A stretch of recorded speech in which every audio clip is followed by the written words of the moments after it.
All right, you already know what it is, Fourth Quarter Boyz Sports. It is me, the illustrious one, Professor Lake, in the building, man. Like, comment, share, subscribe, be a Fourth Quarter Boy for life. Hit the notification icon. Get notified every time I flip out a video. Donate to the Patreon, support the channel. We're going to keep these videos rolling out, man. So, I wanted to just touch down with the Fourth Quarter Boy crew. I'm sure, as everyone knows, Mike Vick met with Justin Fields. And in my opinion, I think Mike Vick just wants to, share some wisdom from his career in order to get Justin Fields' career jump-started this season.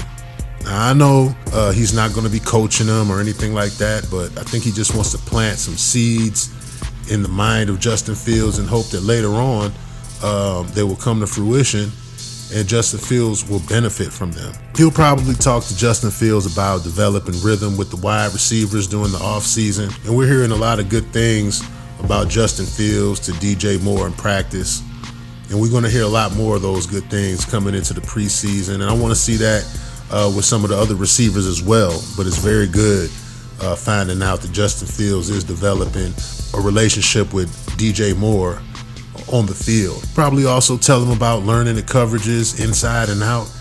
It's definitely something that's going to benefit Justin Fields, walking up to the line of scrimmage, knowing what he's looking at, knowing what to be prepared for, if there's any shifts or motions in the offense or just different keys he could be reading pre-snap.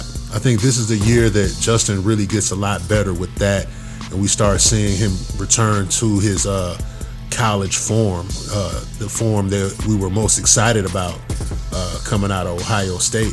It was a big surprise to see that he was such an athletic and shifty runner. And again, all of this relates to, transitioning to a better passer, a guy that could dissect the defense from the pocket. So Vic more than likely will be sharing experiences of, how much he studied, what he studied, his routine, how he prepared for different defenses and so forth. The next big piece to this offense is Luke Getsy.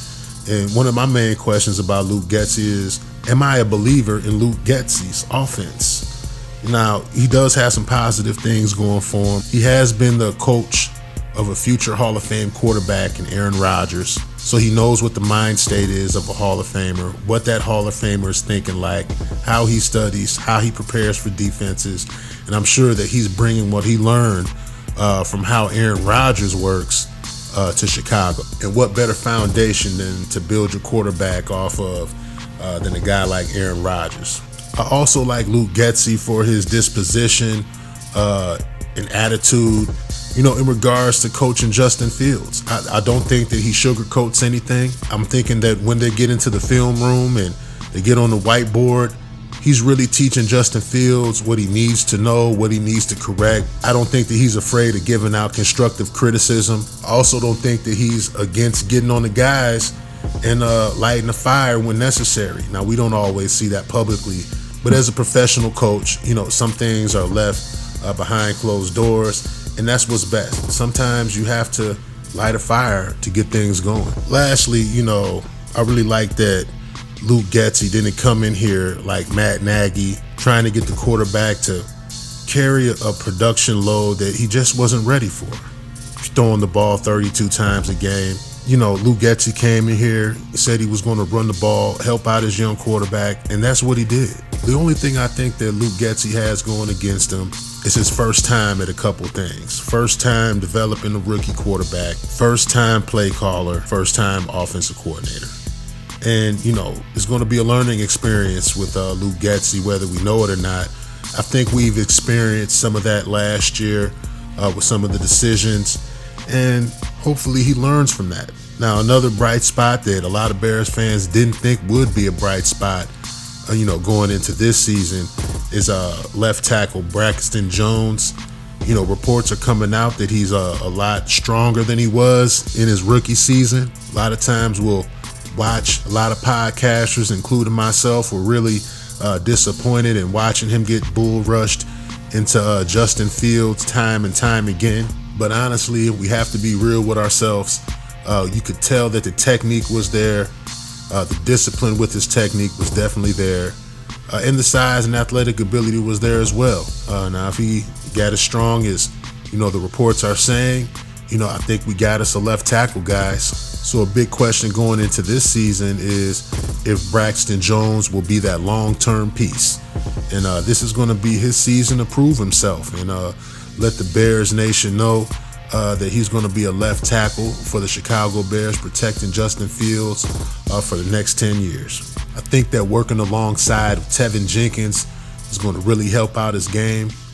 Last year, Tevin Jenkins was key in helping Larry Borom out. I can't count how many times I saw Larry Borom look like he was about to get beat, and Tevin Jenkins assists Larry Borom in covering up a block and getting back to his man. Tevin Jenkins' athletic ability is definitely going to help out on that side and give Justin Fields some time to read the defense and throw some passes. Now, with the addition of Darnell Wright, that brings me to the discussion of Larry Borom.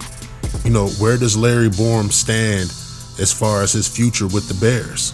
For a long time, I really liked Larry Borom for stepping up, being a late round draft pick, and stepping in there and being aggressive and helping move some guys off the ball. But last year, his play kind of took a downturn. I'm not sure if that had something to do with injuries. I know he had a couple bouts with concussions last year. And, you know, that doesn't really bode well for a long-term contract with any team. So tell me what you think. You know, will Larry Borom have a long-term future with the Chicago Bears? Is Braxton Jones a long-term answer at left tackle? Are you a believer in Luke Getsy? And finally, how do you think Micheal Vick's conversation with Justin Fields will help play out in the season as far as refocusing, recalibrating, and just Micheal Vick planting some veteran seeds in the mind of our young rookie? But with all that in mind, you already know what it is. Fourth Quarter Boyz Sports. I'm the illustrious one, Professor Lake, in the building, man.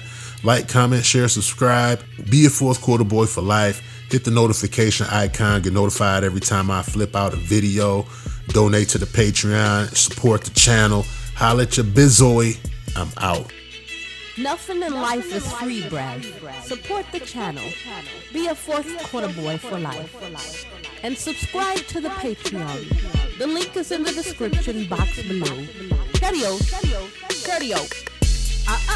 Double down, Debs and gents. The wait is over. With no further ado, the most magnificent imperial authority of the film room, the illustrious visionary of X's and O's, your host, Professor Lake.